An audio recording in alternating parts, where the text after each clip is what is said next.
Welcome back, everyone, to the T.R.O.N podcast, the Randomness of Nothing. This is your host, Rashad Woods. Today, I have a very special guest today. Serial entrepreneur, has done over 10 startups, is the current CEO of HOA.com. So for people who do have one, you really want to listen to this one. Brandon Barham, thank you very much, sir. Rashad, my pleasure to be here. Thanks for having me. I really appreciate your time. And you have a very wonderful and compelling story. I saw that you got into the mortgage business at about 24, 22, when you were very young, and then you decided to make the next stage in life to make a leap financially, and you've reaped the rewards of it, starting several businesses. So please give a little background about yourself. Well, yeah. So at 22, I found out that you don't have to be married to have a kid, and I had a child at 22, and I was a single dad at 24, Right. And so then I got in the mortgage business right after that, and it helped take my income from $20,000 a year to $200,000 a year Wonderful. within 18 months. And Wonderful. so I've just been on a mission ever since to help as many people as possible kind of learn those secrets. We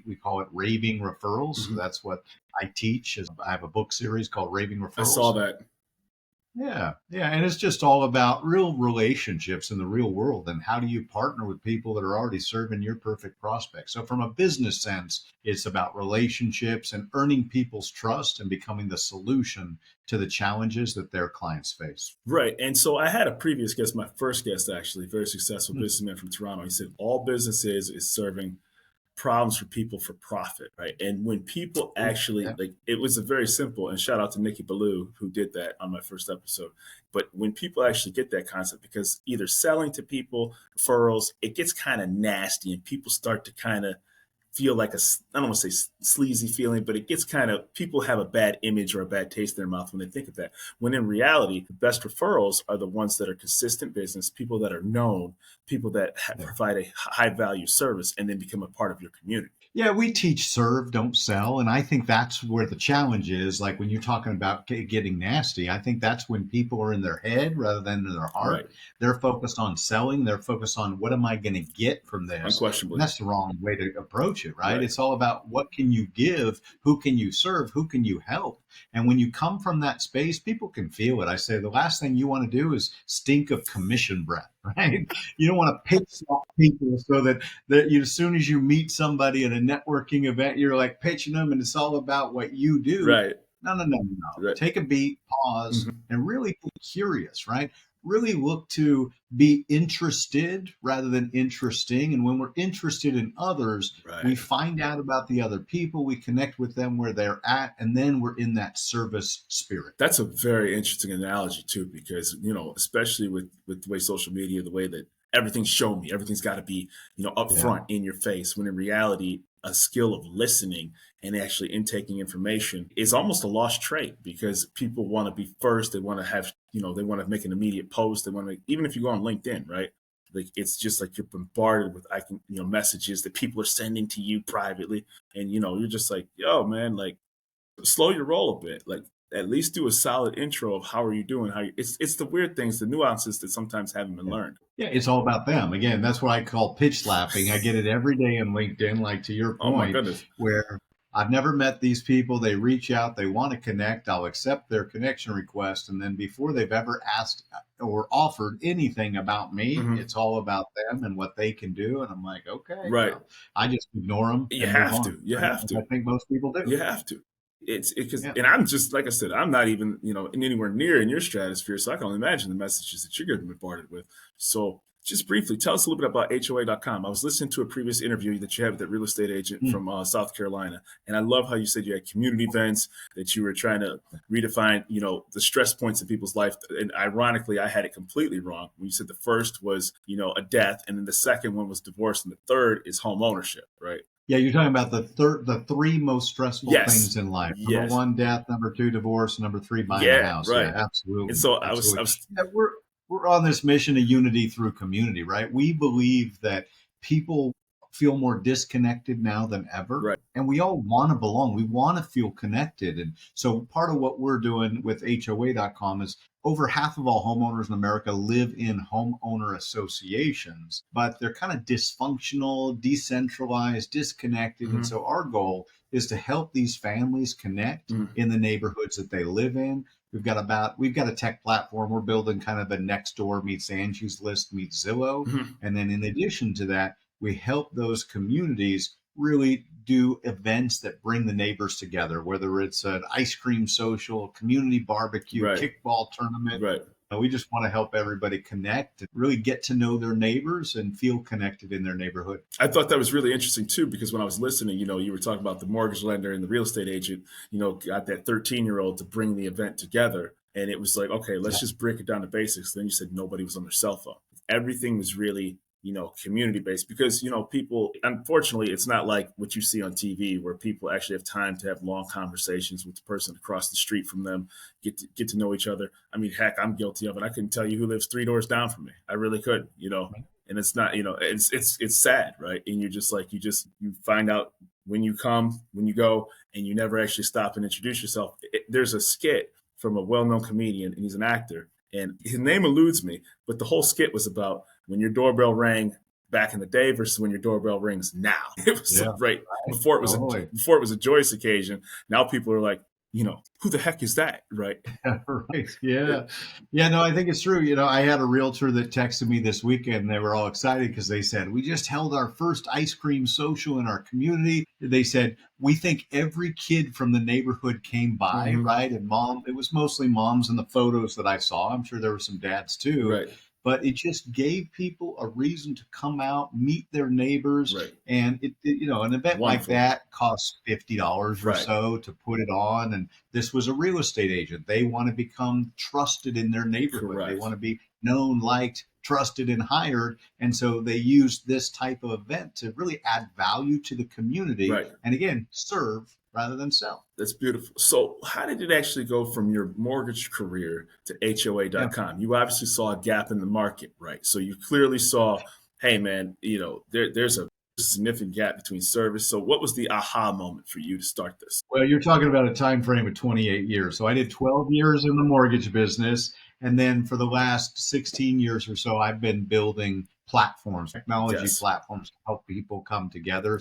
My last one, we had over 5 million members. Wonderful. It was all based on referrals. And with that, what we saw is that we had a B2B platform. We had a platform to help business professionals connect with each other and win more referrals from each other, which was great. And we exited that in 2019. And then I said, let's create a referral network specifically for professionals who serve homeowners. So that's how we started as the Homeowner Alliance. Along the way, we acquired the domain HOA.com, and that kind of changed our focus. We're building AI for HOAs now, so there's more to it than just the community platform. But it's been an evolution. God guides us on the journey, and we learn along the way where the gaps are and what needs to be improved. And then, like you said at the opening, we find a need and we fill it. Right. And so, sometimes, I have a good friend who lives in an HOA, and sometimes that could be like people avoid them, right? You know what I mean? And I'll be frank, like when you're young, and you're first buying your first house, like there's things that you don't even know. Like, so you're just trying to figure it all out. You may or may not have, experts or parents or that uncle who really can actually help you navigate it. You stepped in and kind of took away the dirty word of that. So what do people fear about HOAs, and what has your platform allowed people to navigate more successfully? Yeah, great question. So the biggest 3 complaints that we hear about HOAs is number one, transparency. They feel like they pay a lot of money into their HOA and they're not sure what they get for it. And that leads to number 2, which is communication. They often don't feel like they know what's going on. What's the board and the association really doing to improve our community? And then the third area is the politics and the policing, right? Nobody wants to get fined, right? Or ticketed for having our garbage can out too long, or Marshawn Lynch. Our grass too high, right? So, and a lot of that is people feel like the rules aren't evenly applied. Like it's rules for thee, but not for me. And sometimes people feel like the president is running a fiefdom, right? The king of the community, and that's not how it works. My wife became our president of our HOA about a year ago. And when she joined the board 2 years ago, the current president at that point would talk about the $400,000 that was in the community reserve account, the bank account, as her money.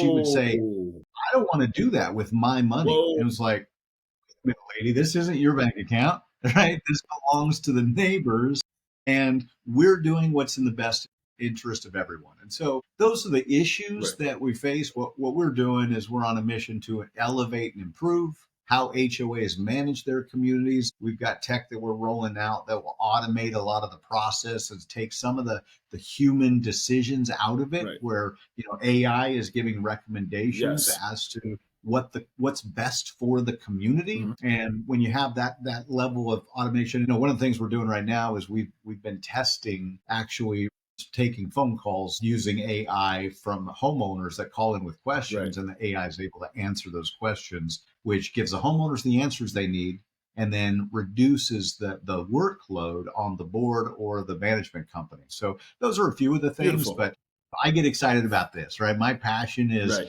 the people side of the business. So it's really about helping communities connect and people love their HOA. Mhm. That's the mission we're on. Well, I thought it was interesting too when you mentioned artificial intelligence because even when you go through like a fast food window, and I try to avoid fast food, but occasionally you do, right? Because Yeah, and then you hear an AI bot, and there's something about though with human interaction that people miss, and we've all been at the supermarket checkout line where yeah. the machine doesn't read what you bought, and all you needed was two items, and now you're standing there for 10 minutes, and your stress meter is slowly going up. So how did you make sure that people who are having issues with HOA, AI is the great tool to assist and take away those phone calls, but people still have the opportunity to still talk to their board if they want that interaction. Is that where you step in as Oh well too? yeah. So how do you navigate Well, both worlds?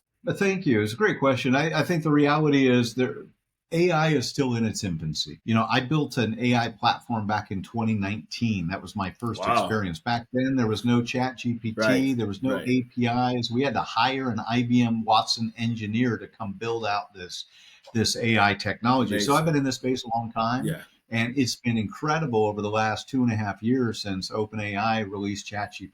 It has changed the for world, sure. and it's going to continue. Right. I think the reality is AI is here to stay. There's no doubt about Without that. It's question. making our lives easier.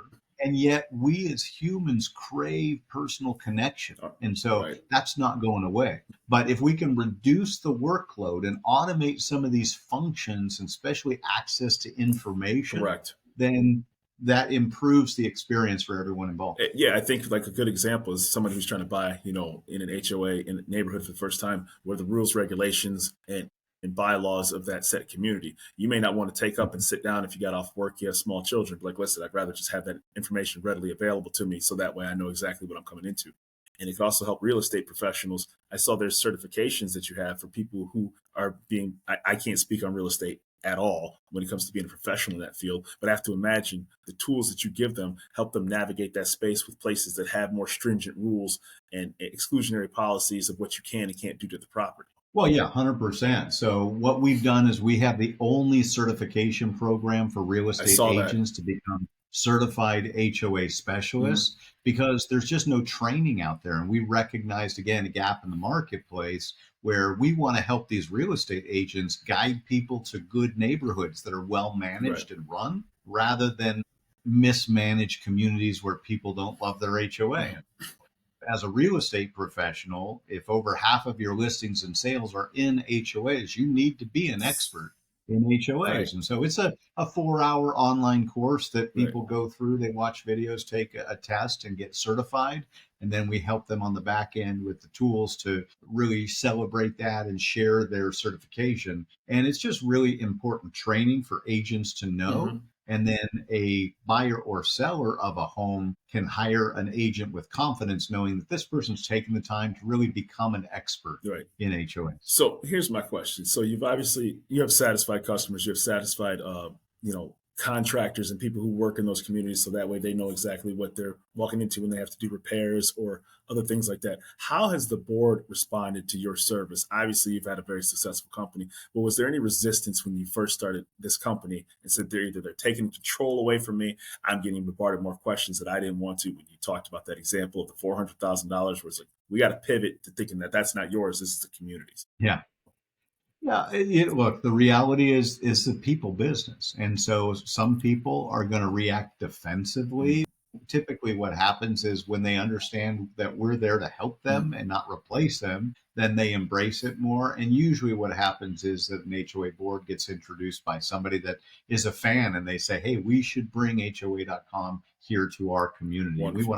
to empower those communities with the tools that helps everyone thrive. That's fantastic. And the reality about it is, if you don't evolve, then eventually something's going to, go above your head. And we saw companies that didn't evolve or situations that didn't evolve. Anybody seen a Radio Shack lately? You know what I mean? Just keeping it real. There's one next to Blockbuster. Wait, no, that's not that true. graveyard, right? I think there's one Blockbuster left in like Alaska or something like that. No, Bend, Oregon. I'm from Oregon, so yeah. That's the one that's left. I apologize. Yeah. That's it. It's all good. I saw that. That's crazy. That's nuts. It was a staple too. So, well, it's just I think it's a museum more than anything right now. But I don't even have. You know what? I don't know. Not only do I not have a video player, we don't even have a DVD player anymore. Not anymore. Right? So it's all digital and streaming. And that's, to your point, the way the world evolves. It is. And so, I was looking at Raving Referrals, and I thought that it was very interesting where, the recommendations and the courses you have. Can you talk about, the courses and what people go to be certified, and the course you offer, and how, in the book that you wrote, please? Yeah, so we've got 4 books in the Raving Referrals series right now, and then we've got 4 more coming out this year. Raving Referrals is really the foundational work for anyone that works by referral. People that sell into businesses, 84% of B2B sales start with a referral. So if you're trying to sell to a business owner, you need somebody opening the door, advocating, championing you, and bringing you into the decision maker. Of course. Otherwise, it's a long slog. So we teach the 7 laws of Raving Referrals. We have a course specifically for real estate agents. This is my latest book, is Raving Referrals for Real Estate Agents. Right. And so there, what we do is we certify mostly mortgage lenders that want to teach and train rooms full of realtors on our program. So we give them turnkey curriculum. It's a 2-hour course where we walk them through a referral score quiz. We teach them the art of the because that's one of the things that most people don't know how to do, is they don't feel comfortable and confident asking for referrals. And so they don't get many referrals. Right. And so we help them shift their mind, teach them a technique and a framework where they can ask for referrals where the clients feel served, because it's really about giving and serving rather than asking for yourself. Well, I always found it funny, obviously there's a quote that I've always loved to hear when it comes to the services that we use for free, right? Whether it's Facebook, whether it's Twitter, there's a paid version for LinkedIn, but you can still use the free version. It's always funny when it says, if it's free, you're not the customer, you're the product being sold, right? So people who are anti-selling, every time you log into something in your phone, you're being sold, something. So it's just a question of but we use that as our quote unquote entertainment or our social outlet. Every time you send a friend request, every time you send a connection, whatever the case may be, you're selling something to that platform. And so selling isn't a dirty word, right? Referrals aren't a dirty word in a greater scheme of things and everything like that, because it happens every single day. That's how commerce is created in these wonderful economies and capitalism that we have. So I think getting people out of that bad state that if I'm asking for business is not a bad thing, right? Yeah. And again, I think it's a mindset thing. And I think we got to shift our minds. I think the reality is, when we think about why do people refer other people, it's because they want to help them, right? It's because they see that somebody's got a challenge, a need, a question, and they want to help that person find the resource that they need to succeed, or they're passionate about something. They found something that they know is going to be helpful for somebody else, and so they passionately promote it. And that's where referrals come from. And so the reality is, if somebody's feeling awkward about it, it starts right here. In business, so much of it is our mindset and how we approach things, how we view things. And when you shift again from selling to serving, then you're coming from your place of your heart, and people can feel it energetically. Our vibe attracts our tribe. And so when we're being authentic and we're serving the people that we want to, we attract more business. And everybody's excited about the process. So when you have HOA.com, are you working with builders who are starting new locations, new communities, new community boards, and say, okay, this is the next, I have to imagine you do. So this is the next HOA community. This is coming up. Now you have a board in infancy and you're like, hey, this is a great, at the very beginning of entry into the market. Everybody's already utilizing this. You need to utilize this platform. So how's your outreach go when it comes to those emerging communities and builders and associations? Yeah, so we're still in startup mode, we've got different phases of growth. That's our 2026 plan. It actually is the developer Nice. rather than the builder Okay. that establishes the HOA. Okay. So before a home is ever built, while the developer is in the process of putting in the plumbing and the electrical and everything else within that community, they're the ones that establish the HOA. Okay. And so our whole goal, and this again is a 2026 focus for us, is empowering that so they're communities that are powered by HOA. Okay. Okay. And so that's, again, like I said, I don't live in one, but I'm always fascinated. I'm always thinking ahead. I'm like, do you have an app? Is that the evolution is going to be to have a mobile app? Yeah. Yeah. Absolutely. Nice. Nice. So what about your background? Like, what did you specialize in some sort of business in your post education? How did you get into the field to begin with that it was going to be mortgage? Yeah, I've got a marketing degree, right? I graduated from Portland State University way back in the 90s with a degree in marketing. And then my first job, I was a marketing director for an estate planning law firm. And that's when I got custody of my son. And I was looking around because once I had custody, I had already bought a house. I was, 24, I think, at that point, and I had purchased a house. But once I got custody, I couldn't afford my mortgage and the daycare bill. So I knew I had to make a change. And that's where I ultimately got into the mortgage industry. That's fantastic. And like I said, your drive and success, for someone like yourself to reach out to me, I always pause when I see the big title CEO and it's like HOA.com. And then you see the LinkedIn page and the accomplishments. It makes me kind of stop in my tracks that people want to be on, my podcast to talk to me, because I think that the message that you sent out shows that if you write things down, like you said in your previous podcast, and put your dreams on paper, you can accomplish great things. And I thought that was wonderful advice that you gave out. And you said that yours was 500 pages or so? Or you have stuff planned out to 2050, which is crazy. I do, yeah. So my personal goals. So what you're asking about is my goals in my life. Yeah, man, I've got them all planned out for 2050, things I want to accomplish, achieve, people I want to meet, places I want to go, just my life experiences. I had the honor and pleasure of meeting Mark Victor Hansen back when I was 34, yep. And he's the author of Chicken Soup for the Soul, for those that are old enough to remember that. He's sold over 600 million books, right? So he's the world's best-selling nonfiction author.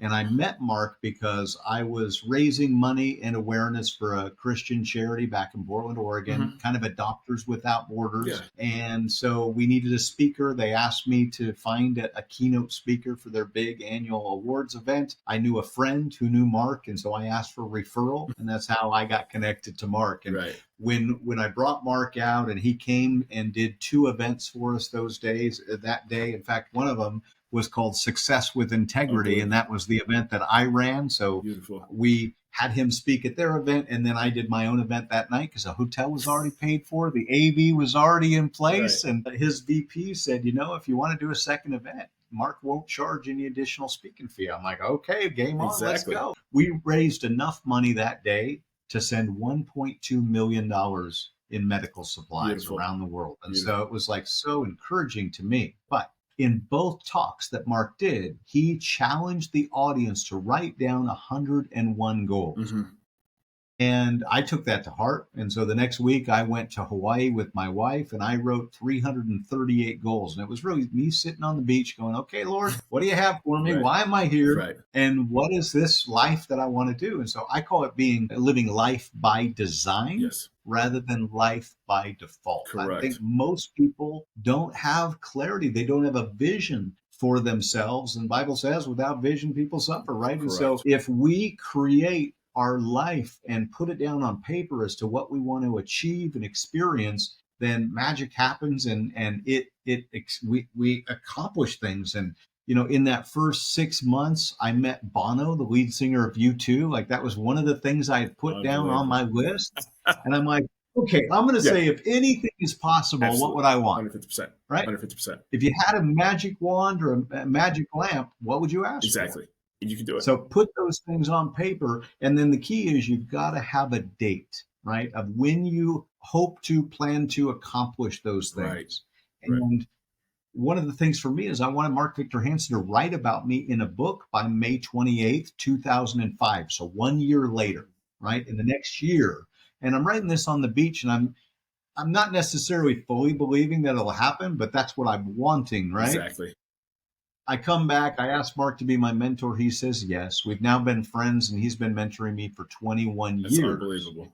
That's And then unbelievable. about 90 days in, he calls me up one day and he says, Robert Allen and I are writing the sequel to The 1 Minute Millionaire, and it's going to be called Cracking the Millionaire Code.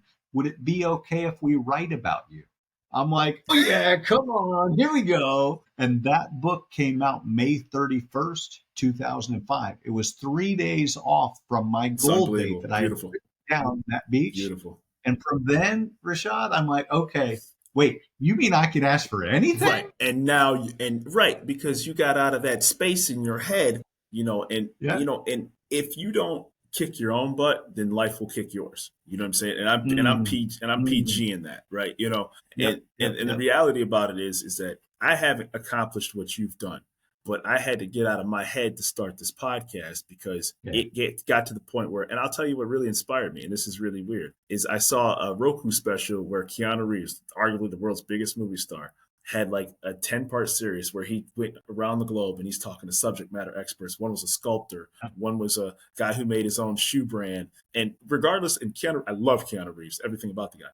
But what was fascinating is the world's biggest movie star is a geek, right? And Yeah. so you're Right. like, this guy, he could be just chilling on a beach or just making movies, or for lack of a better term, just chilling off of his previous success. But you turn on, Royalties. right, you turn on Netflix, he's like trying to find out about aliens or something like that.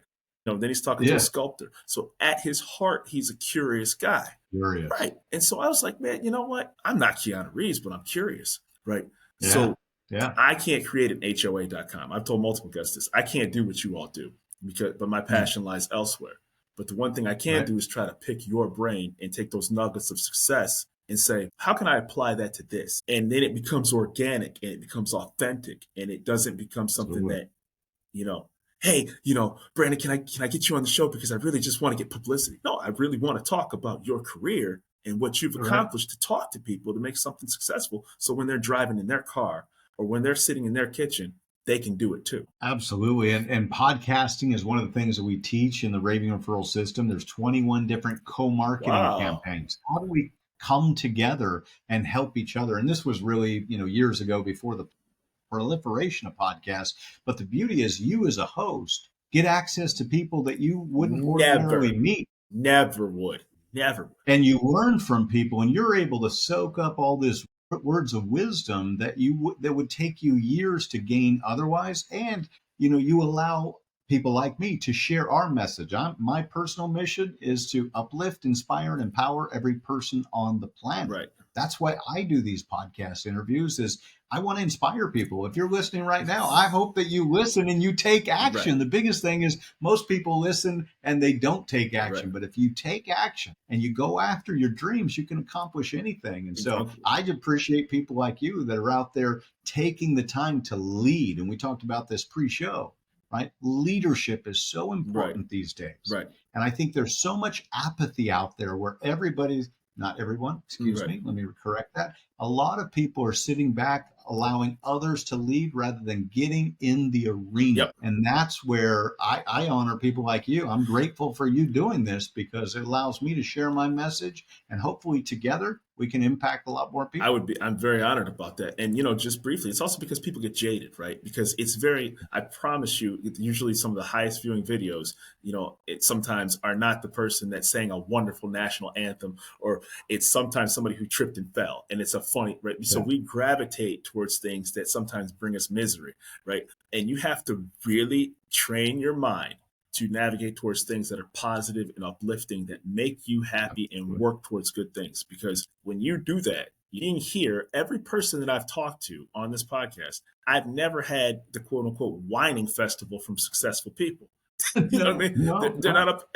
So any complaint that I would have had, you'd be like, I came from divorce, I came from death, I came from suicide, potential suicide. I've talked to Right. veterans who had PTSD. And so you learn real quick where the Rubicon is of success and failure. And you're like, I'm going to put all these gripes to the side that maybe I thought I had, and life ain't so bad.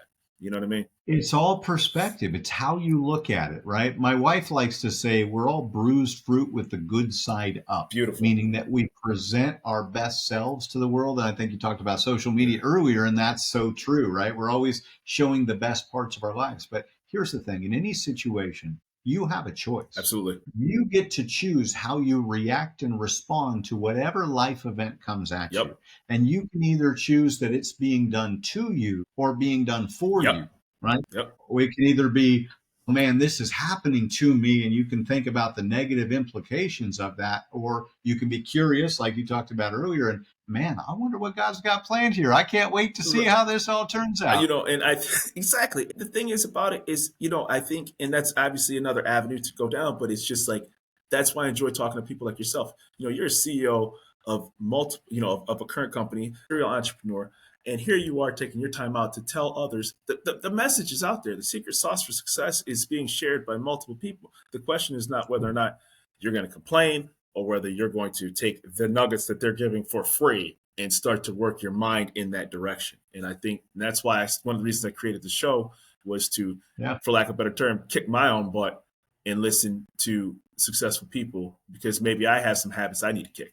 You know what I mean? Absolutely. Well, and as a business owner, you got to think about how do you get your word out to the world. Last week, I was up in Scottsdale and I was meeting with this podcast agency called Biggest Agency, and the CEO of this company for 5 years worked for Mr. Beast for 5 years. And so it was a fascinating conversation, right? Because we were sitting there talking about what he learned and what that experience was like. And he actually left Mr. Beast because he was the only unvaccinated person in the company. And Mr. Beast came to him and said, you either take the shot or you take a hike. And he's like, I'm out, Right, right? right. And so that Yeah, was yeah. his decision. But during those 5 years, he learned so much and Exactly. saw so much. And so, we kind of flipped the script because we were hanging out for 3 hours up in his office, and I would just sort of interviewed him to find out and find, all that knowledge of wealth and information. It's out there. But we were talking about the fact that podcasts help you get your message to the world, and they really focus on the pre-production, the production, the post-production, Hmm. and then the promotion. And that's where a lot of people don't really have that. How do they get their message out to the masses, right? That's why I do these. I focus on three things, right? I focus on partnerships, presentations, and podcasts. All of the business side, takes care of itself. Hmm. But as far as getting the word out to the world, number one, it's partnerships. Who can I partner with that's already serving my perfect Exactly. prospect, Exactly. where I can add value to that company or that individual? And through them, they're endorsing me and providing that raving referral and talking about HOA.com or raving Exactly. referrals. And right. So that's how it works. But I want to be here to add value to you and your audience. Right. And what happens is people hear what I'm saying and then they reach out. So it's a Wonderful. great way to spread your message to the world. And I think that, you know, obviously you've been, you know, infinitely successful and your time is very valuable. And the one thing that I'll take from this is that when you put your mind to something and you get in a good space mentally, great things happen for you. And I've had the honor and privilege of being able to Mhm. pick your brain. You know, I'm no expert in real estate, but at the same time, I know what a positive mindset can do to for clarity, for purpose, and to be willing to serve others. And one of the reasons I created this podcast was because there's enough bad things out there to pollute your mind, but there's good, successful stories to be told and things that can navigate. I didn't have the pleasure of being able to talk to somebody like you weeks ago until I started a podcast like this because again, it connects me to people like yourself. Awesome. Well, Rashad, I hope this has been helpful for you and for your listeners. And, I hope the people that are listening will take action. The biggest challenge I have if you're listening right now is write down your goals, write at least 101 goals. It'll change your life. It'll help you get clear on exactly what you want. And you'll be amazed how quickly things materialize in your life. Brandon Barnum, I appreciate you. And like I said, I can't wait to hear more about HOA.com and the other companies that you're going to be starting because I know you're not going to sit down. No way, man. We're just getting started. Thanks, Rashad. Pleasure being with you, brother, and appreciate all you're Thank doing. you. Thank you. Well, thank you.